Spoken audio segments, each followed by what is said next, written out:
Welcome to ClearTales. This is Richard Carlton London. My friends call me Rick. You can too. This is a short story from Charles Dickens. You may know Charles Dickens from his Christmas story with Ebenezer Scrooge. Bah humbug, Scrooge would say. That story comes around every Christmas, and it may have been part of your Christmas tradition as well. This Dickens story is called The Child's Story. And when you listen to it, it's really a story about living a full life. And it's told by a child to their grandfather, the child's grandfather. It's a lovely and sentimental tale for you to simply listen to and enjoy as you wish. If your mind wanders off while listening, that's perfectly fine. I often have a wandering mind too. So no worries, not from me, not for you. There's nothing to remember with the story. Just listen, relax, and let the story unfold. So let's settle in and bring the narrator into our time together here. A Child's Story by Charles Dickens. Once upon a time, a good many years ago, there was a traveller, and he set out upon a journey. It was a magic journey, and was to seem very long when he began the journey, and then it seemed very short when he got halfway through. He travelled along a rather dark path for some little time, without meeting anything, until at last he came upon a beautiful child. So he said to the child, "What do you do here?" And the child said, "I am always at play. Come and play with me."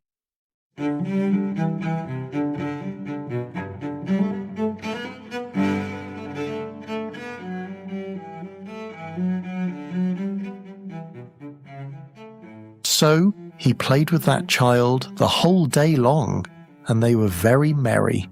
The sky was so blue, the sun was so bright, the water was sparkling, and the leaves were bright green.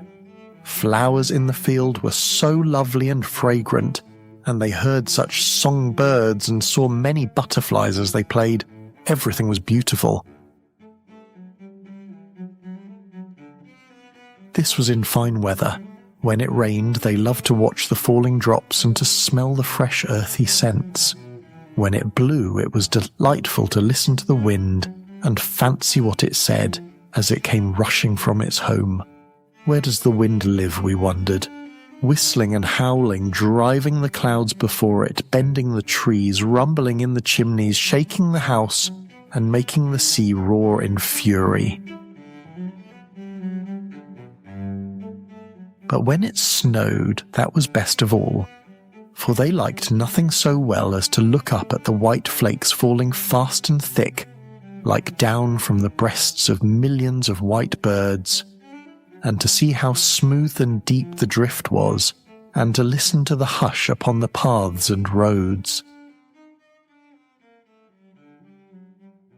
They had plenty of the finest toys in the world, and the most astonishing picture books, all about slippers and turbans and dwarfs and giants, fairies and bluebeards and beanstalks, picture books of riches and caverns and forests, all new and all so true.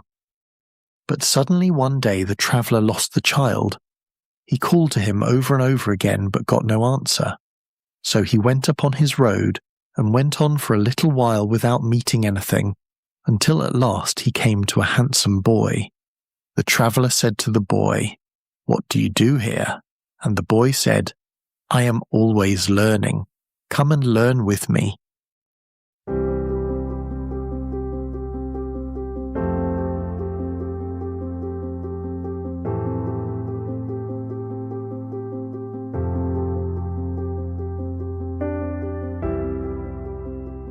So he learned with that boy about Jupiter and Juno, and the Greeks and the Romans, and I don't know what.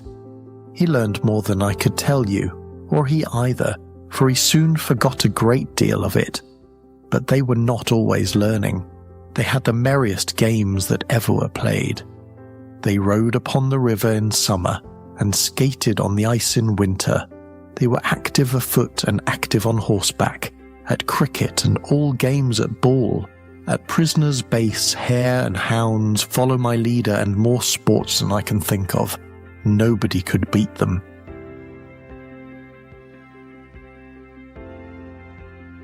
They had holidays too, and 12th cakes, and parties where they danced till midnight, and real theatres where they saw palaces of real gold and silver rise out of the real earth, and saw all the wonders of the world at once. As to friends, they had such dear friends, and so many of them, that I want the time to reckon them up. They were all young like the handsome boy, and were never to be strange to one another all their lives through. Still, one day, in the midst of all these pleasures, the traveller lost the boy just as he had lost the child, and after calling to him over and over in vain, he went on upon his journey. So he went on for a little while without seeing anything, until at last he came to a young man. He said to the young man, "What do you do here?" And the young man said, "I am always in love. Come and love with me."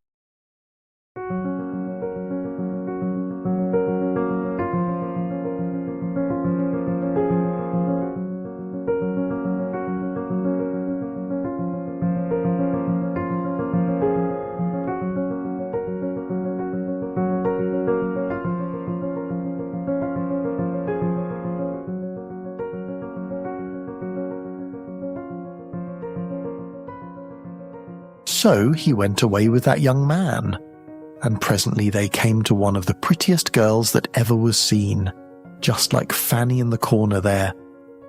And she had eyes like Fanny, and hair like Fanny, and dimples like Fanny's, and she laughed, and her cheeks flushed red just as Fanny does while I am talking about her.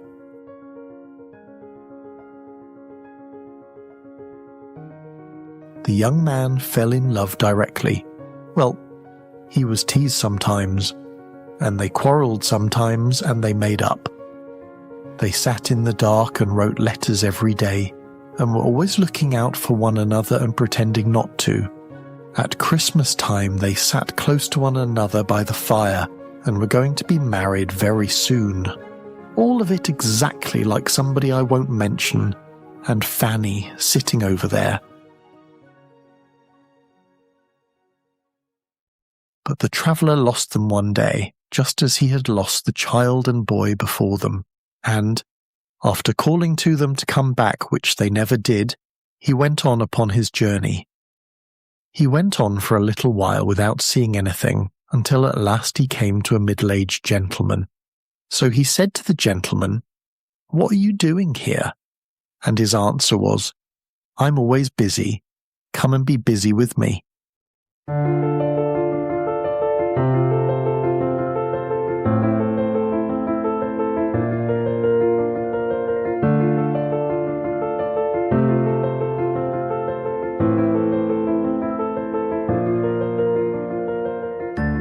So he began to be very busy with the gentleman, and they went on through the wood together.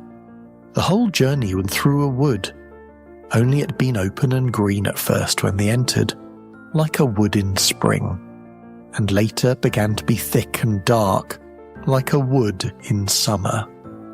Some of the little trees that had come out earliest were even turning brown. The gentleman was not alone, but had a lady of about the same age with him, who was his wife, and they had children who were with them too. So they all went on together through the wood, cutting down the trees and making a path through the branches and the fallen leaves, and carrying burdens and working very hard. Sometimes they came to a long green avenue that opened into deeper woods. Then they would hear a very little distant voice crying, "Father, Father, I am another child. Stop for me." And presently they would see a very little figure, growing larger as it came along, running to join them. When it came up, they all crowded round it and kissed and welcomed it, and then they all went on together. Sometimes they came to several avenues at once, and then they all stood still, and one of the children said, "Father, I am going to the sea," and another said, "Father, I am going to India," and another, "Father, I am going to seek my fortune where I can." Whenever these partings happened, the traveller looked at the gentleman and saw him glance up at the sky above the trees, where the day was beginning to decline and the sunset to come on. But they never could rest long, for they had their journey to perform, and it was necessary for them to be always busy. And they went on and on together, until they came to very near the end of the wood, so near that they could see the sunset shining red before them through the trees. Yet once more, while he broke his way among the branches, the traveller lost his friend. He called and called, but there was no reply, and when he passed out of the wood and saw the peaceful sun going down upon a wide purple prospect, he came to an old man sitting on a fallen tree.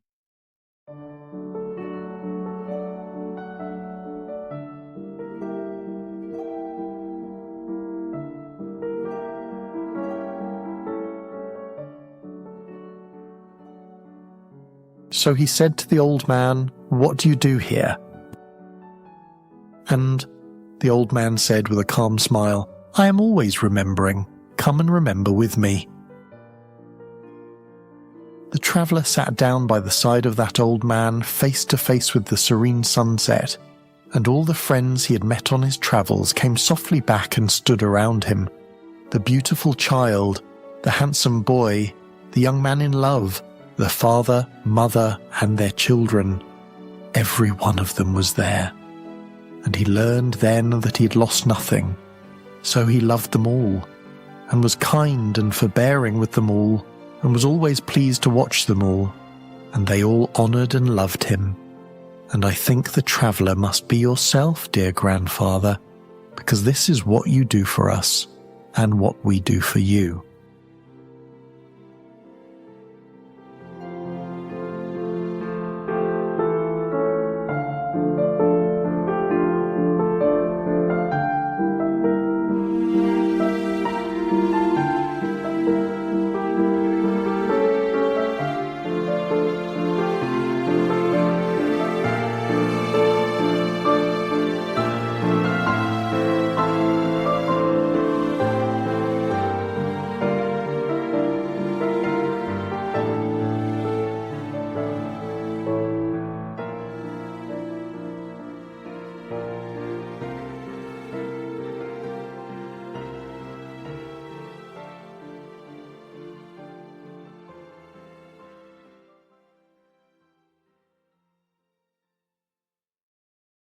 Hi, this is Rick, and I'm back. If this story stirred a memory for you, as it did for me, let that memory come to you quietly.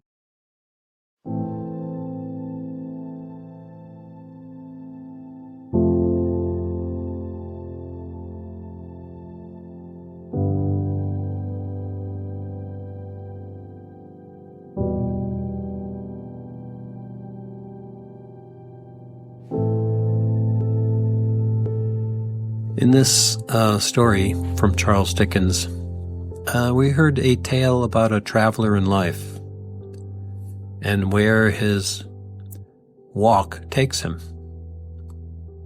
And that walk took his life to him as a child. And then in his travels, he met a young person of school age. And further, he met an adult. And then he met a parent and spouse. And finally, in his travels, he met a grandparent.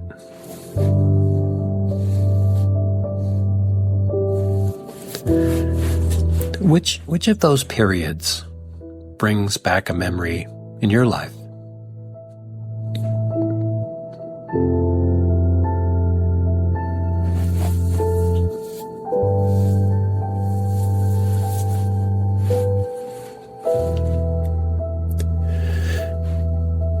You might be seeing a place from your own life right now, perhaps a childhood friend that you had.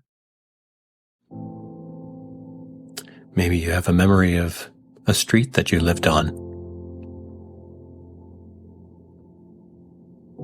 where your childhood took place and the friends you had on that street or in that house.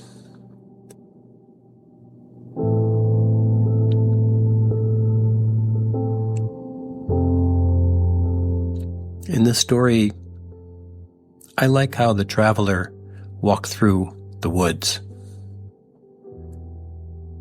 Maybe like me, you may have walked through woods as a child, or have walked through woods as an adult. Just like in the story.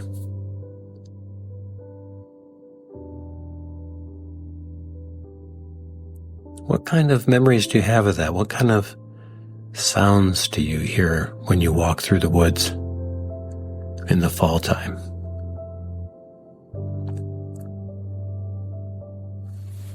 The sound of your feet rustling the leaves under your shoes, leaves of autumn. I can hear those leaves rustling as I walk a path in the woods in the fall. And the smell that you get in the fall time with the woods. Does that have a memory for you? As it does for me.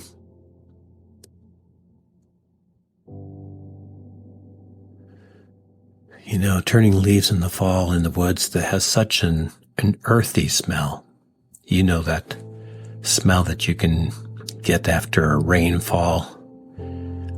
It just smells earthy and rich.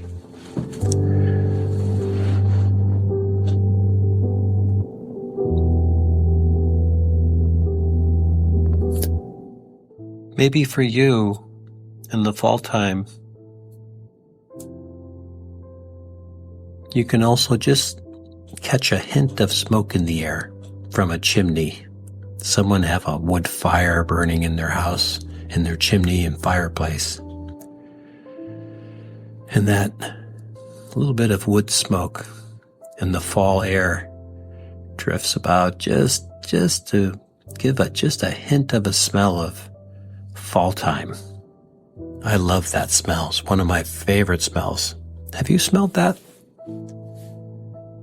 What does it smell like to you in the fall time?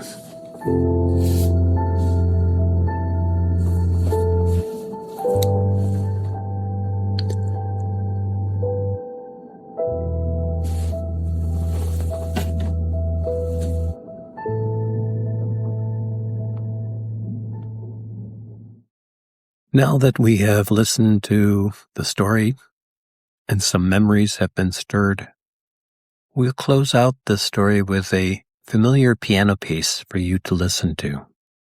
We end most of our chapters and stories with a nice classical piano piece.